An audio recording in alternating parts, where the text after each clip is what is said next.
Mr. Stewart. I'm Dr. Applewhite.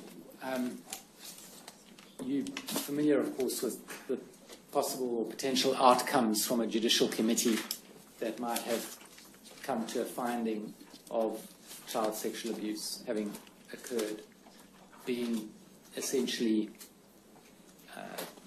a repentance, acceptance of repentance, and therefore removal from position, maybe removal of privileges but staying in the congregation, or disfellowship. Those are the essential outcomes, aren't they?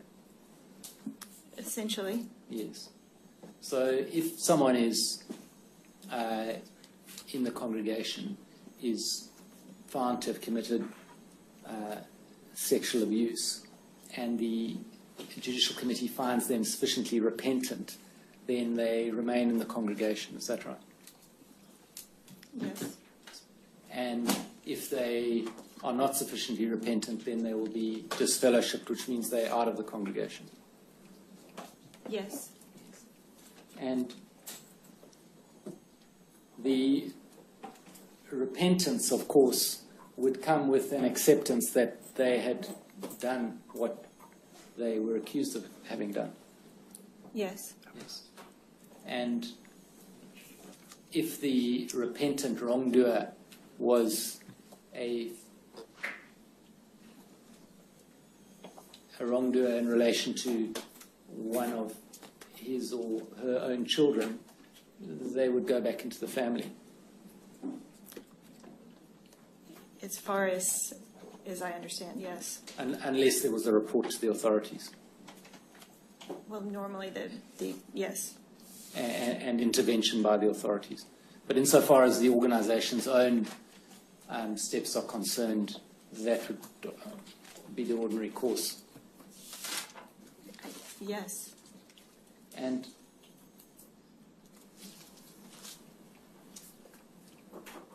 if there was a repentance and then reproval, the reasons for the reproval are not published to the congregation. Is that right? Yes. And so the congregation will be left not knowing why this person has been reproved. If no further activity is occurring, that's right. Well, by further activity, what do you mean?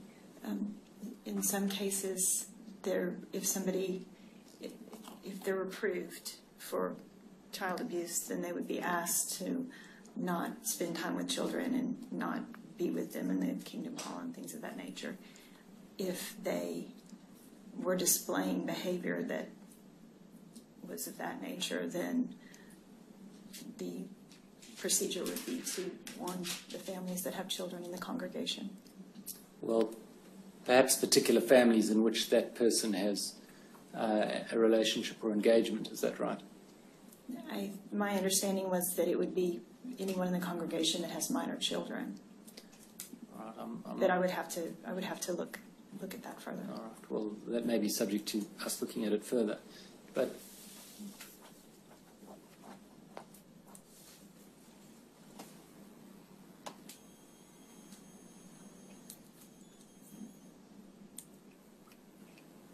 You accept, and I think you've written or spoken on this subject, you accept that a child abuser, child sexual abuser is unlikely to be able to stop abusing. In other words, once a child abuser, there's likely to be reoffending, not so. It's a very complicated question, but once somebody abuses, once their internal mechanisms of control have allowed them to cross that line once, I don't have confidence in those internal mechanisms of control for the future. And so really positive steps need to be taken to ensure that such a person doesn't have access or opportunity. Yes. Would that be right? And that ability to take effective child safe action, given what we've just been through, it doesn't exist in the Jehovah's Witnesses' current procedures, does it? Well, Yeah, I don't think it's just the current procedures. I don't think that they have the authority to remove a child from a home. Well, that certainly. But if the law would require them to report, then they say they would report, not so. Yes. But in the absence of such a requirement, then they're not likely to report, or certainly not required by their documents to report to child protection authorities. Their documents say if there's a law that we are mandated to report, we report. And I find that's true for most religious organizations, that in the absence of a mandated reporter requirement, that they often don't report abuse. Well, that's of course the subject of some other inquiries or case studies within this Royal Commission. Of course, what's required, you agreed earlier, or said earlier, as I understand it, for current best practice, is for an organisation to have a strong and effective relationship with child protection authorities. Yes. And that's absent in this case, isn't it? In the case of the Jehovah's Witnesses. I haven't examined particular cases to know whether they're cooperative with authorities or not. And my read of their statements and the statement of the witness from the legal department is that they're instructed to be cooperative with the authorities. Where the authorities come forward and require them to do so. Not so. I mean, I withdraw that. Let's go back and deal with it at a documentary level. There's nothing that requires or even encourages elders to encourage others to report to the authorities. That's right, isn't it?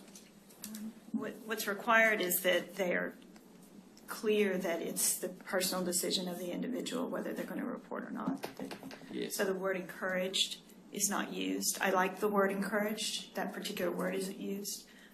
What they say is that they should never be discouraged and that they should be clear that it's their right to do so and that nobody's going to criticize them if they go to the authorities. And you will have picked up through your reading of the policies and documents and teachings and so on, something of an antipathy to the secular authorities. It's a difficult relationship that the Jehovah's Witnesses have with the secular authorities. I haven't picked that up. And if that was found to be so, then you would accept, of course, that that element of a strong and constructive relationship is absent.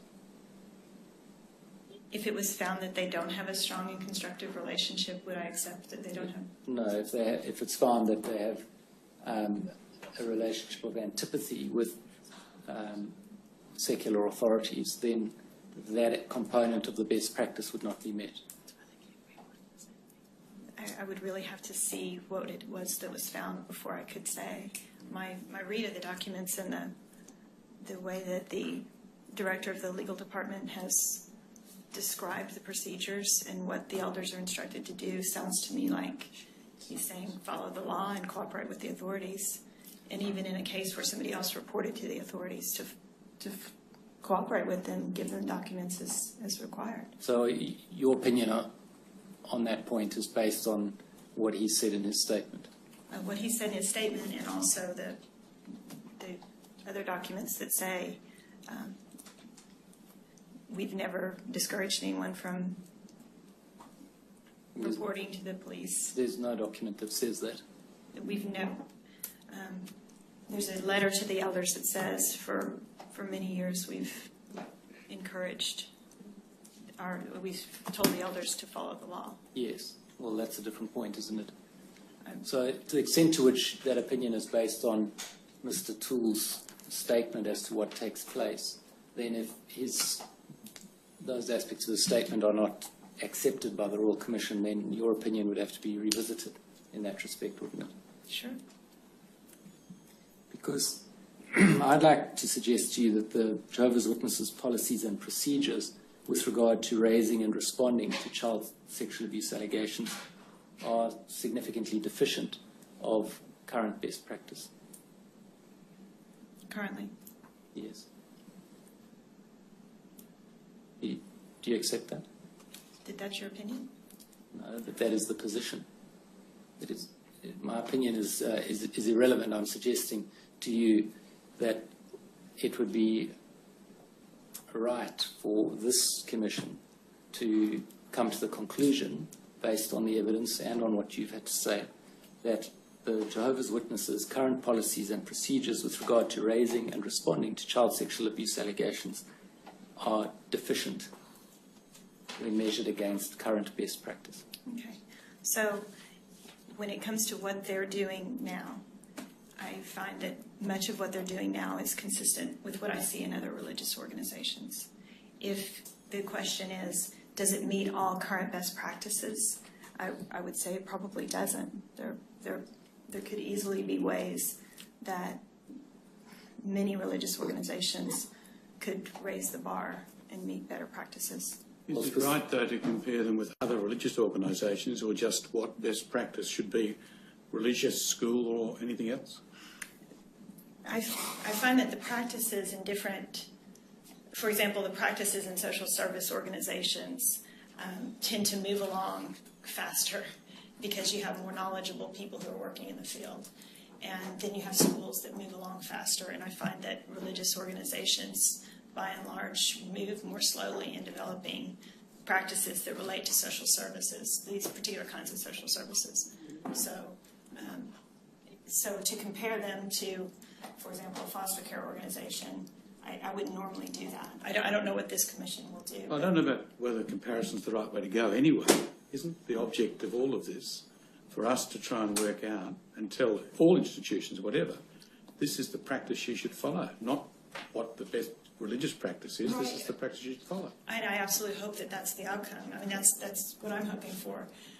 And so that if we came here 5 years from now and someone said, what would you point to for the standard of care? I would say, look at the recommendations that came out of the Royal Commission. I mean, that to me is the hope. And that there would be certain practices that would be across the board, no matter who the person is or no matter what the organization is, but then certain things that would relate specifically to different types of organizations. Well, as we were talking about the issue before lunch, as to the requirements of the judicial hearing procedure, you and I had a discussion about that, you remember. There's a fundamental problem there, isn't there, with the way it's constituted under the current provided procedure.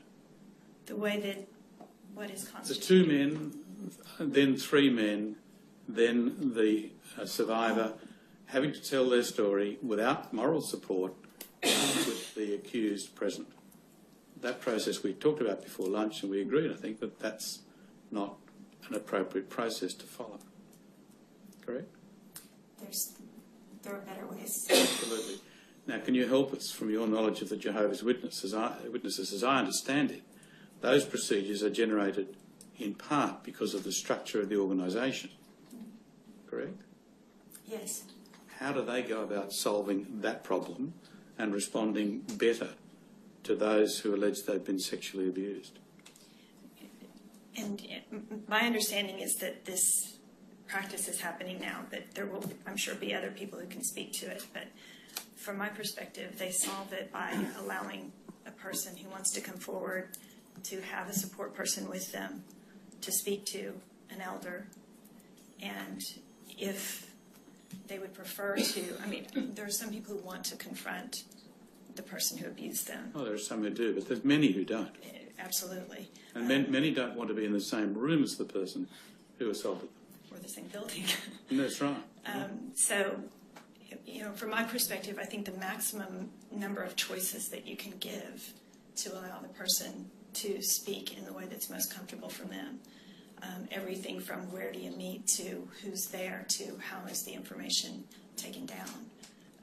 So I would say the maximum number of choices within their structure, that would probably look like giving them the option to write the letter, allowing someone else to speak who has listened to their testimony, having someone with them if they want to, or not meeting with anybody at all but submitting it in a letter. Because I understand it, what you're talking about runs into conflict with the Bible as the Jehovah's Witnesses understand it. It may with the piece of having more than one witness. Well, more than that, confronting your alleged wrongdoer is another component of it, isn't it? I think that they allow the letter to act as the confrontation. That someone's reading it, it's the words of the person, and that person's being confronted. Well, these are things that you think, but you can't give us a document that identifies it, can you? I believe that in the, I'll have to see the statements, but I believe that in the statements that were provided by the director of the legal office and the director of the service desk. Now, how do we overcome the problem that your allegation won't be accepted if there isn't another witness? That's from the internal process. You know, that's a piece that's still going to be problematic for someone who doesn't have another witness. Which is going to be the case for many sexual assault cases, isn't it? It is. How do we deal with that? That's a tough one. Because for those who've been abused and traumatised, a complaint which they're required to make, which is then not found in their favour, has a potential to further traumatise, doesn't it? It is. It is. I mean, it's by no means an ideal place for someone's psychological well-being to be placed, is it? That's true. I'd like to move on, Dr. Applewhite, to the second issue that you addressed, or issue 4, as it's termed on page 7 of your report, which concerns information regarding the systems, policies and procedures in place within the church and the society, that's the Watchtower Society, to prevent child sexual abuse within the church. And as I understand the report, your conclusions on that issue are set out in, and therefore your opinions are set out in paragraphs 45 and 46, is that right? Yes. And the facts and assumptions on which you base that are set out in the preceding paragraphs 37 to 44. Yes. And just identifying the opinion in 45, you say, in my opinion, Jehovah's Witnesses were well in advance of other religious organizations in providing educational materials to parents and families. So I understand by your use of the past tense there, you're referring to the period of the 1980s and 1990s. Is that right? That's correct. And because you go on to say the quality of the materials they provided during that period, in other words, the 1980s and 90s, exceeded the standards of care for the time and continue to be more substantial than what many religious organizations offer parents and guardians today. So insofar as the quality of the materials provided by the Jehovah's Witnesses are concerned, you've set out in the preceding paragraphs what you rely on, and that's well understood. But of course, insofar as the standards of care for the time are concerned, in other organizations, that we can't see what you based that on. Right, and we're back to the same problem that we had before, which was that I haven't laid out, for example, when was the first time that another or 10 other religious organizations first provided information to parents and families. I haven't set that out here. And what the quality of their material was. That's right. Yes. Well, there was very little of it, but that's right. And then also there's the component of it, of that sentence, that the quality of the materials provided by the Jehovah's Witnesses continue to be more substantial than what many religious organizations offer parents and guardians today. That suffers from the same difficulty for us. You see that? I do. And of course, by saying many religious organizations, that leaves us not knowing whether that's proportionately how many. I mean, many could still be a very small proportion. Sure. One doesn't really know where you see the Jehovah's Witnesses standing relative to current practices of provision of materials. Yes, and providing directly to parents and guardians information about sexual abuse, what to watch for, how to respond if their child discloses. That's been something that's developed in the post-2000 time frame, but I haven't provided you with information about, for example, the first year that those were provided in various religious organizations. And then in paragraph 46, you say since 2002, extensive programs of sexual abuse prevention have been initiated by other religious organizations, and the standards of care in this respect have developed significantly over the past decade. However, you say most of the efforts of these religious organizations have naturally focused on prevention within their own programming for children and youth. And then you say, which is what I'm really getting to, is in my own experience, I've not found examples in Australia of religious organizations that have provided parents, guardians, and general public with the quality or consistency of information about prevention in response to sexual abuse, or about how to support those who have been abused that Jehovah's Witnesses have provided in their publications. Of course, your experience in Australia is limited to those various Catholic organizations you identified earlier and some other participants of those educative programs. Is that right? When you say some other participants, they would be from religious organizations and social service organizations. Participants in educative programs run by you? Yes, but I've had contact beyond having an educational program where I've asked to review materials. I try to keep up with what are current policies in various religious organizations and other organizations that serve children. So I've asked for those materials and received them and reviewed them. You wouldn't be making the claim that you've kept up with materials that are provided by organizations directly to their members or into families, to parents and families. So what I would ask for is any educational programs that they're using and what those materials would be. And that would include things for their staff, for their volunteers, things for their clergy, things for foster parents, and also parents and children. All right. Specifically, can you identify which organizations? That I've asked for those materials? Asked, received, and reviewed. I can't. I would have to go back to emails and correspondence and things of that nature to identify those organizations. And then you've, well, I'll come to the other opinions in a moment, perhaps. Just on this question of the clarity of the message, and undoubtedly some of these articles do have very clear messages, or to some degree, but there are one or two aspects I'd like to bring to your attention.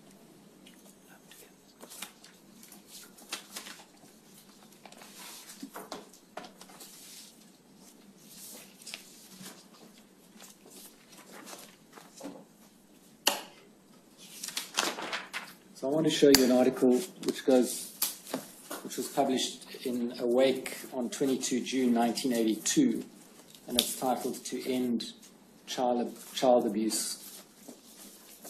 And I'll have copies for you and others in a moment.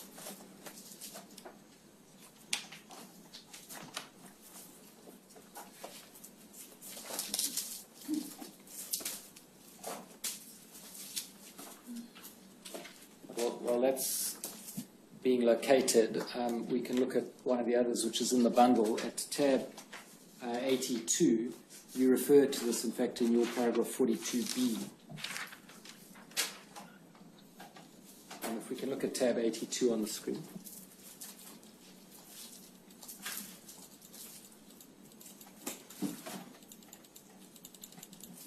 And this is a collection of a number of articles which you identify and refer to, and there's a lot of information provided there. There's just one aspect in particular that I want to ask you about. If we go to page 13, that's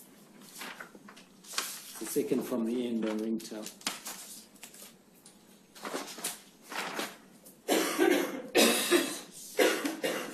That page. Let's go down a little bit.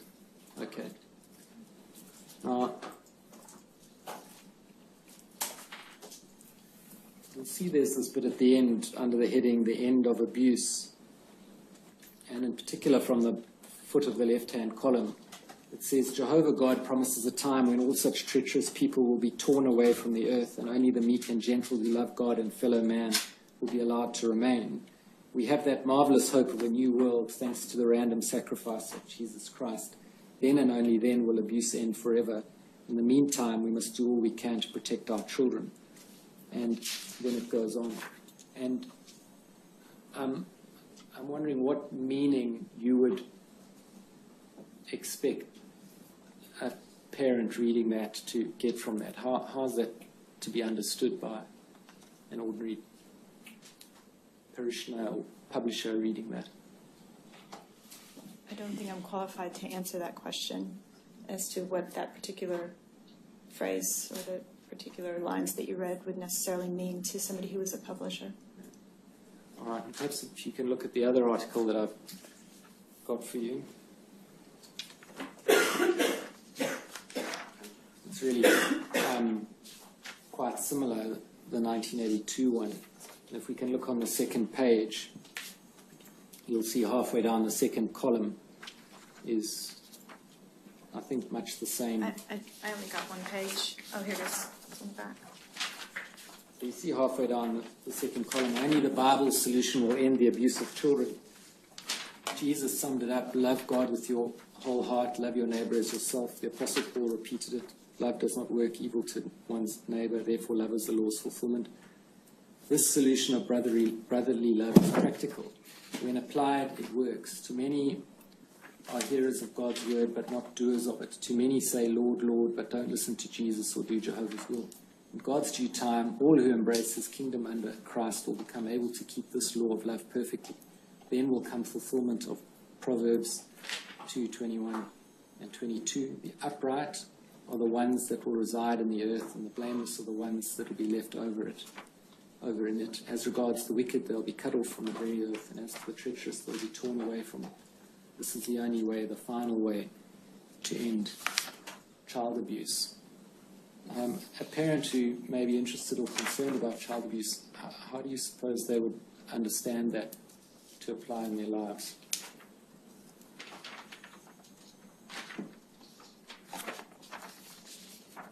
I think you would have to ask a publisher. I think you'd have to ask a member of the congregation exactly how they would respond to that.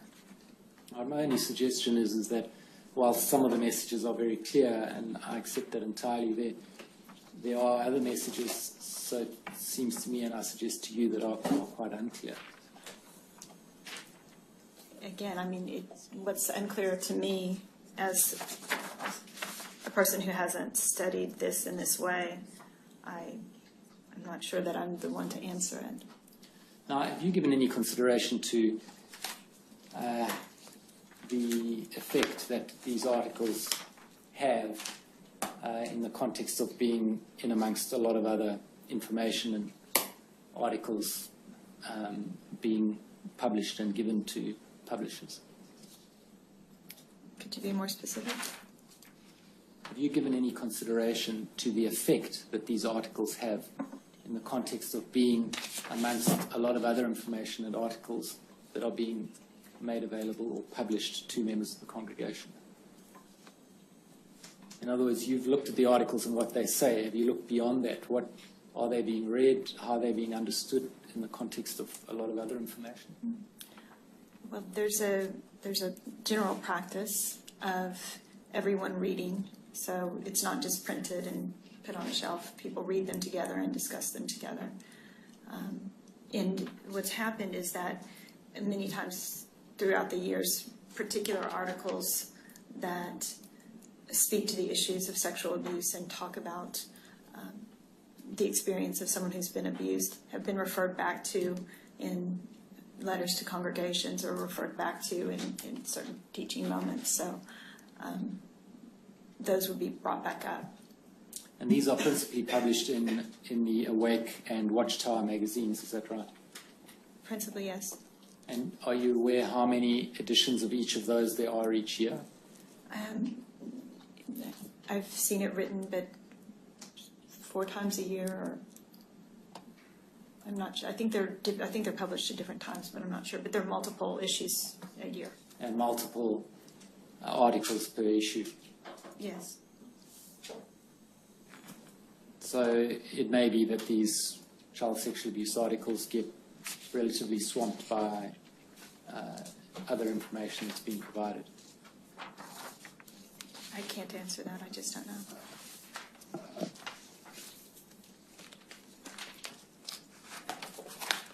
You see in your conclusion at paragraph 49, right at the end, you say Jehovah's Witnesses excel in providing such educational materials to parents and family members, and the substance of their materials concerning child abuse is exceptionally clear and helpful. I suppose what I'm taking exception with is your use of the word exceptionally, and I would suggest that it might be qualified in the way in which I've put to you.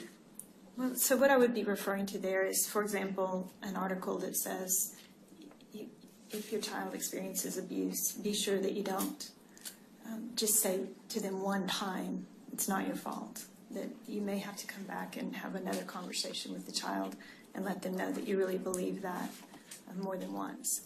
And when I say exceptional as far as distribution, it would be the infrastructure for getting this kind of material to be read and reviewed by individuals in a congregation of any religious organization, it's just unusual to have the infrastructure available for the printed material to be there and everyone to review it and to have a discussion. And in my experience with parents and voluntary, for example, a school saying we're going to have an educational evening and parents can come and learn about sexual abuse. A lot of preparation can go into that, and an awful lot of people don't show up.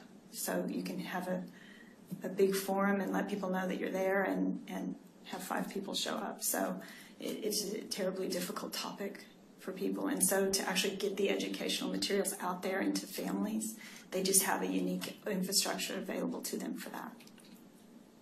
You're not saying that it's your experience that each article is discussed in a structured way. It's the case, isn't it, that some articles are chosen for particular study, but others are there just for people to read when and if they want to. There's a structure to reviewing every Watchtower that comes out. So, that's a piece that there's Watchtower study, so they would go over those. Awake magazine is not as formal, but people read those articles and often sit down with people and we'll go over those articles in Bible study time and things of that nature. So it's a more structured process than just mailing it to people's house and hoping that they read it. How do you know about the sitting down and discussing it? Where do you have that knowledge from? There are letters that are sent that say review, for example, to all congregations. This is a 15-minute talk, and you need to review this article, and you need to ask these questions. So there's within their materials where they talk about the structure of meetings and what's going to happen in individual meetings, you'll find that kind of structure. But that's my point. That's in respect of certain select articles, but not everything, isn't it? Not everything that they publish would have someone up there teaching and going over there. That's true. Or a structured response to reading it, dealing with it, studying it. Not everyone, but in particular, the articles that were published in 1985 in the whole magazine that was devoted to child sexual abuse in 1985, that one has had times when there would be a letter that goes out that says review these articles. Now, dealing with the question of prevention of abuse and the circumstances in which it occurs, you take it, or I take it that you're familiar, at least to some degree, with the work of David Finkelor. Yes. He's a leading researcher and academic and writer in the field, isn't he? Yes, he is. And I think you mention him in your report at paragraph 43A, saying that it's a good thing that his name was picked up in one of the articles by published by the Jehovah's Witnesses, not so. I just wanted to illustrate the fact that there are solid researchers that are cited in the articles. Solid and credible. Incredible. Are you familiar with the Australian Institute for Family Studies report published last month, June 2015? Was it on education for children? Conceptualizing the prevention of child sexual abuse. Conceptualizing. I've seen it, but I don't recall the contents of it right now. I'm going to give you a copy. Thank you. But particularly I'm interested in chapter A5 of that report, which starts at page 30. And you'll see it deals with theories on how and why child sexual abuse occurs. You can scroll down. And it says there are various psychological and criminological theories and so on. And then in the second paragraph, this section describes 3 key etiological theories used to explain why child sexual abuse occurs. And the first one identified as Finkelau's 4 preconditions model. Do you see that? Yes. Are you familiar with that model? Yes, that's been around for a long time. Yeah. So Finkelau published that in 1984, but it's still regarded as a key theory about the causation, or as it's put here, etiological theory to explain why child sexual abuse occurs. Yes.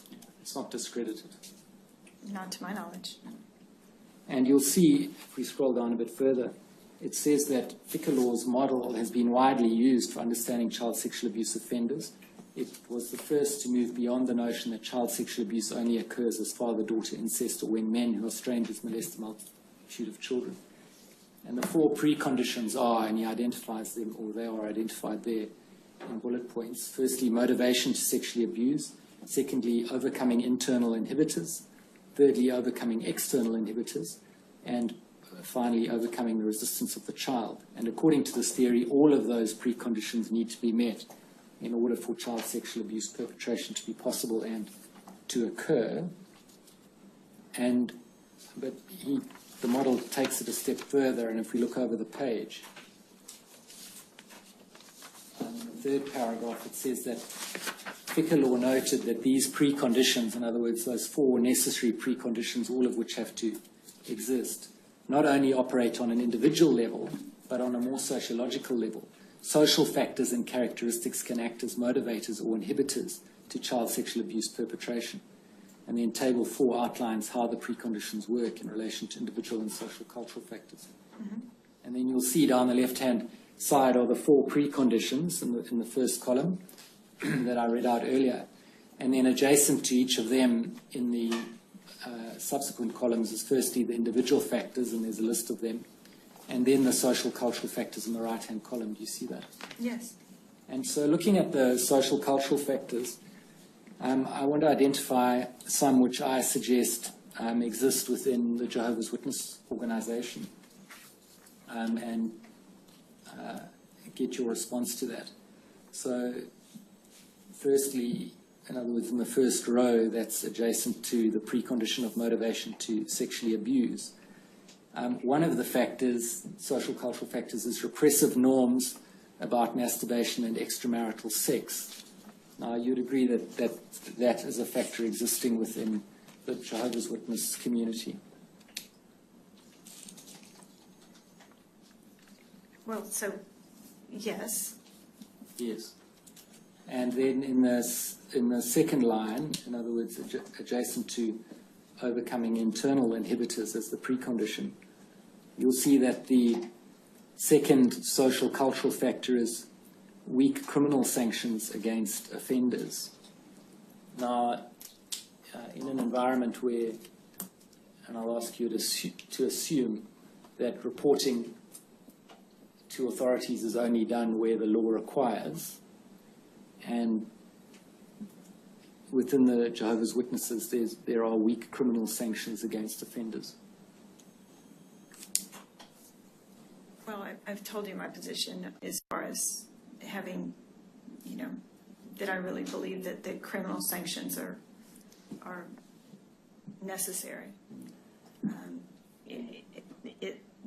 Anytime someone can behave in a certain way and not have consequences for their behavior, then they're not less likely to desist the behavior. So we always want there to be clear consequences for the behavior that can act as a deterrent.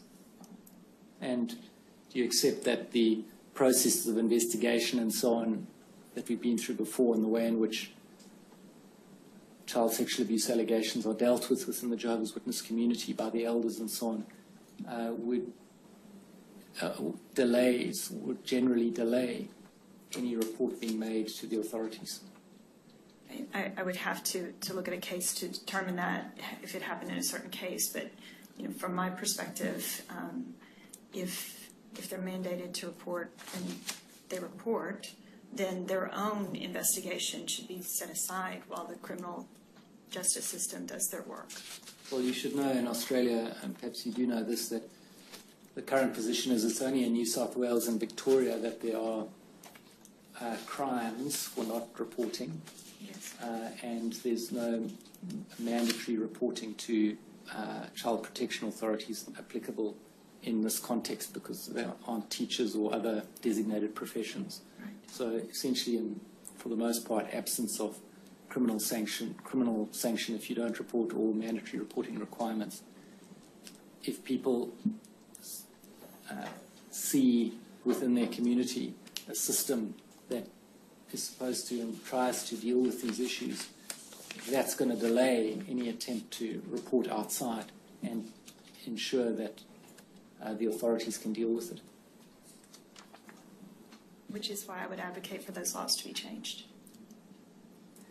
And the third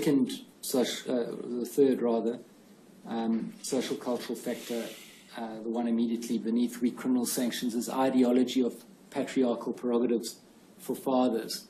That's, of course, true within the Jehovah's Witnesses, isn't it? I would have to read a little bit more about what they mean by patriarchal prerogatives for fathers, but it's possible. Well, it's possible that that's consistent, but I would just have to read a little bit more in the background of what they're referring to. Right. Because, for example, the one that you mentioned before, I've read some of that research, and really they're talking about in the absence of another sexual partner that a person would be more likely to abuse a child. And so there's more to each one of these than can just be read in one line. I accept that. Of course, it is a patriarchal organization. It is. And in the third row, adjacent to the precondition of overcoming external inhibitors, insofar as social and cultural factors are concerned, there's certainly barriers to women's equality. You would agree? Yes. And there's strong ideology of family sanctity.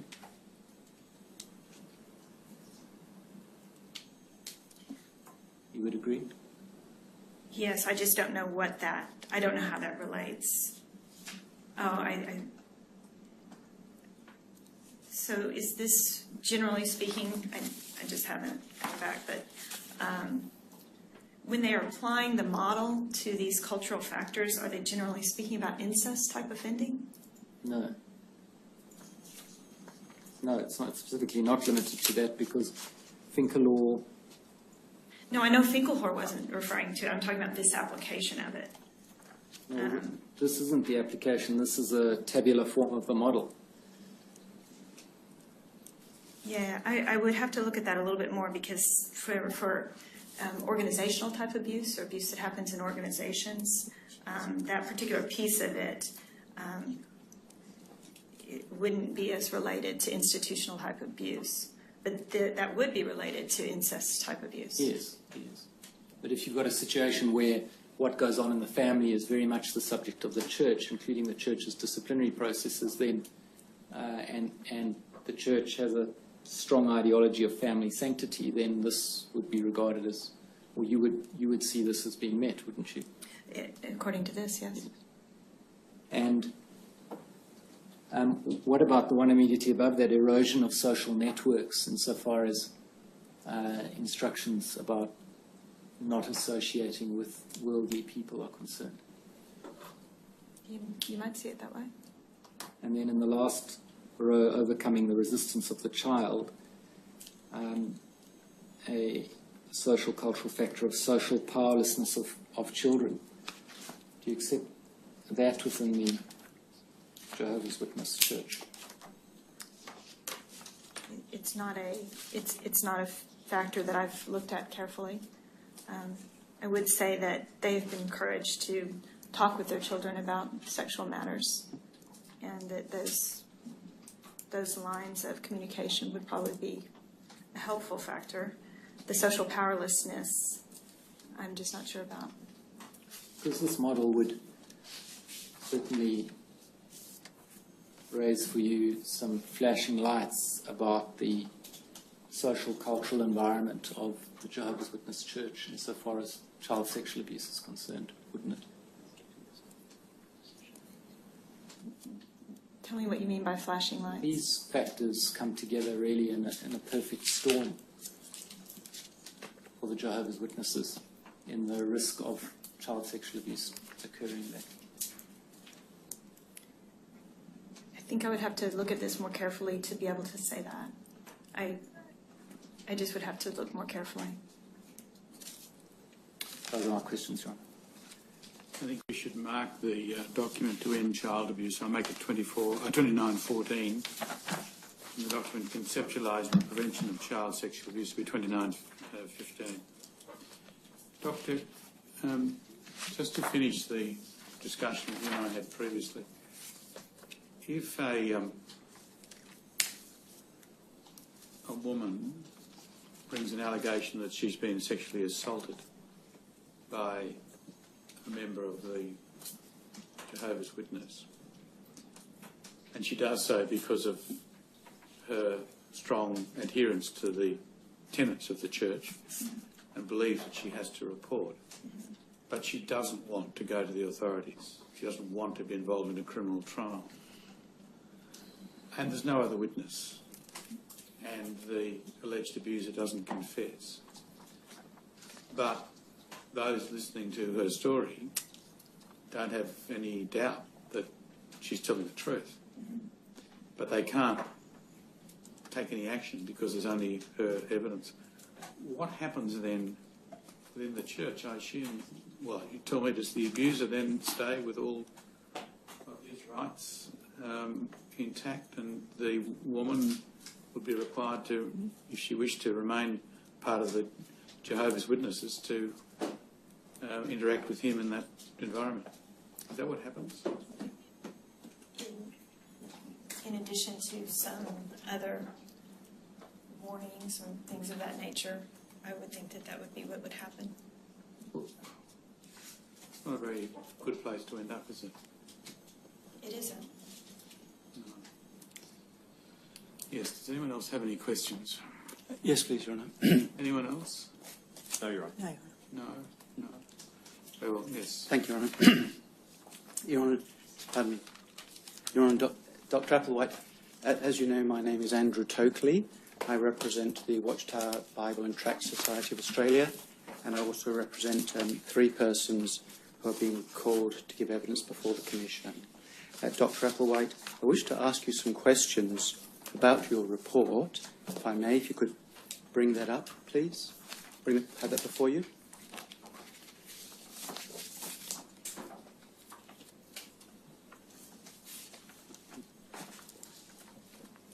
Pardon me, I don't want to interrupt you, but would it be possible to take a short break before we finish up?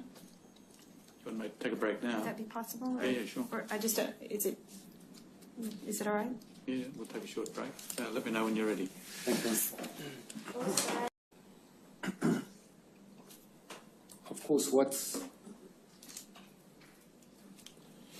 required, you agreed earlier, or said earlier, as I understand it, for current best practice is for an organisation to have a strong and effective relationship with child protection authorities. Yes. And that's absent in this case, isn't it? In the case of the Jehovah's Witnesses. I haven't examined particular cases to know whether they're cooperative with authorities or not. And my read of their statements and the statement of the witness from the legal department is that they're instructed to be cooperative with the authorities. Where the authorities come forward and require them to do so. Not so.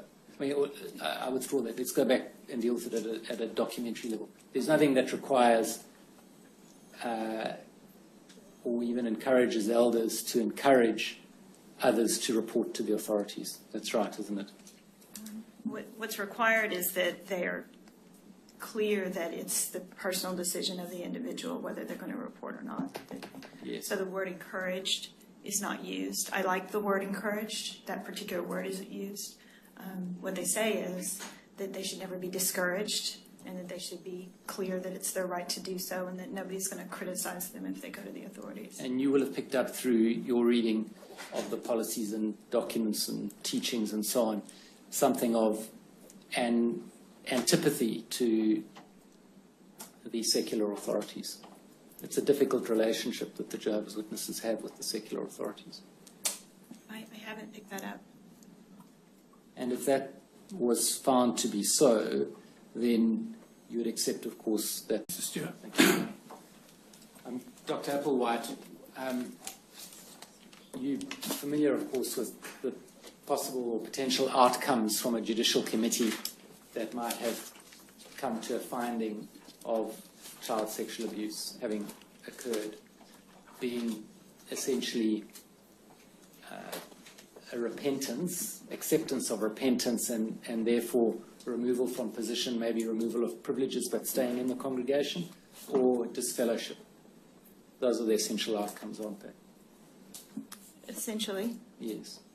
So if someone is in the congregation, is found to have committed sexual abuse, and the judicial committee finds them sufficiently repentant, then they remain in the congregation. Is that right? Yes. And if they are not sufficiently repentant, then they will be disfellowshipped, which means they're out of the congregation. Yes. And the repentance, of course, would come with an acceptance that they had done what they were accused of having done. Yes. Yes. And if the repentant wrongdoer was a wrongdoer in relation to one of his or her own children, they would go back into the family. As far as I understand, yes. Unless there was a report to the authorities. Well, normally yes. And intervention by the authorities. But insofar as the organisation's own that element of a strong and constructive relationship is absent. If it was found that they don't have a strong and constructive relationship, would I accept that they don't have? No, if it's found that they have a relationship of antipathy with secular authorities, then that component of the best practice would not be met. I would really have to see what it was that was found before I could say. My read of the documents and the way that the director of the legal department has described the procedures and what the elders are instructed to do sounds to me like he's saying follow the law and cooperate with the authorities. And even in a case where somebody else reported to the authorities to cooperate with them, give them documents as required. So your opinion on that point is based on what he said in his statement? What he said in his statement, and also the other documents that say we've never discouraged anyone from reporting to the police. There's no document that says that. We've never. There's a letter to the elders that says for many years we've encouraged we've told the elders to follow the law. Yes. Well, that's a different point, isn't it? So to the extent to which that opinion is based on Mr. Toole's statement as to what takes place, then if those aspects of the statement are not accepted by the Royal Commission, then your opinion would have to be revisited in that respect, wouldn't it? Sure.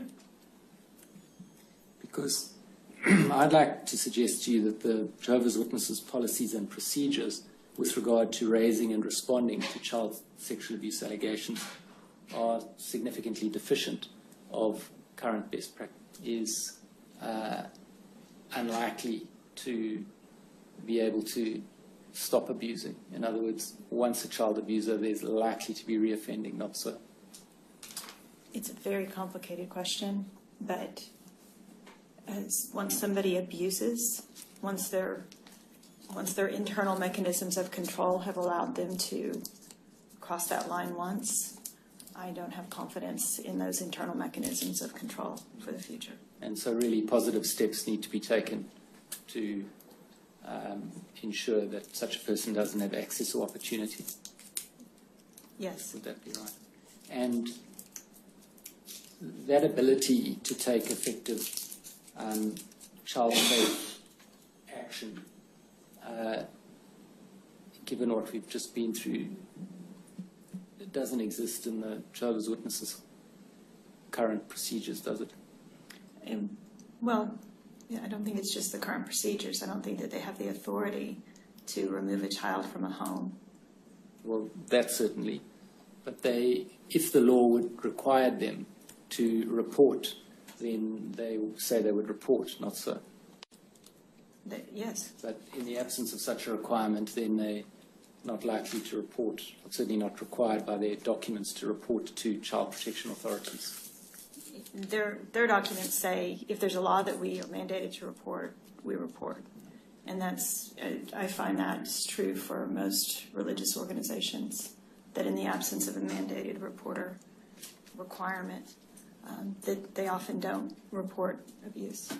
Well, that's of course the subject of some other inquiries or case studies within this Royal Commission. Steps are concerned, that would be the ordinary course. Yes. And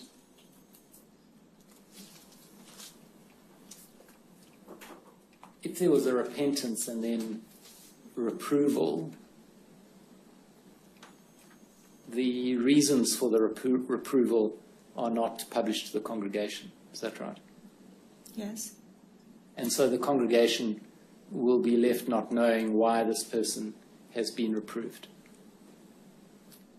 If no further activity is occurring, that's right. Well, by further activity, what do you mean? In some cases, if they're reproved for child abuse, then they would be asked to not spend time with children and not be with them in the Kingdom Hall and things of that nature. If they were displaying behavior that was of that nature, then the procedure would be to warn the families that have children in the congregation. Well, perhaps particular families in which that person has a relationship or engagement. Is that right? My understanding was that it would be anyone in the congregation that has minor children. Right, that I would have to look at that further. All right. Well, that may be subject to us looking at it further, but.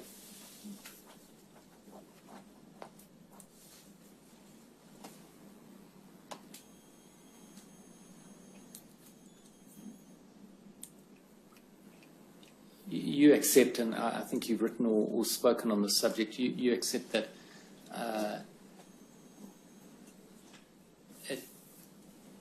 child abuser, child sexual abuser,